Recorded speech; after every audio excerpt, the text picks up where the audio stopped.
If God exists, He is present at every time in history, and He knows everything that can be known at each time. Many people think God's knowledge extends to what will happen in the future. For example, that God knew 1,000 years ago that Carl would climb Mount Baker today. Knowledge requires belief, and so God also believed 1,000 years ago that Carl would climb Mount Baker today. And surely Carl can't now do anything about what God believed way back before he was born.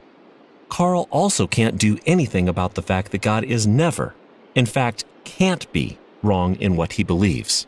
So, given that God believed before Carl was ever born, that Carl would climb Mount Baker today, and given that God can't be wrong, it seems that Carl doesn't have the power to do anything other than climb Mount Baker today.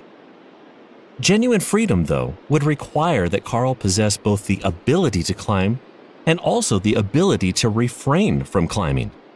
Thus, it would seem Carl is not free after all. Does God's foreknowledge really conflict with Carl's freedom and ours in this way?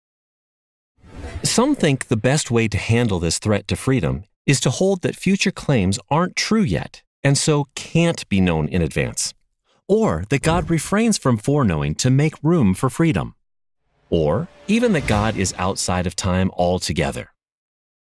Alvin Plantinga has argued there is a better solution.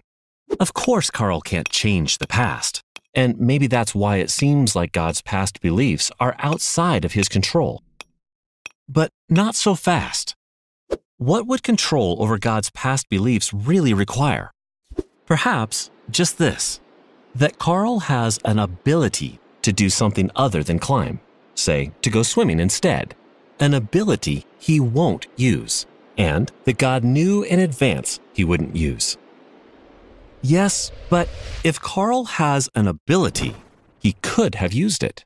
So what would have happened if he had used the ability and stopped climbing to go swimming instead?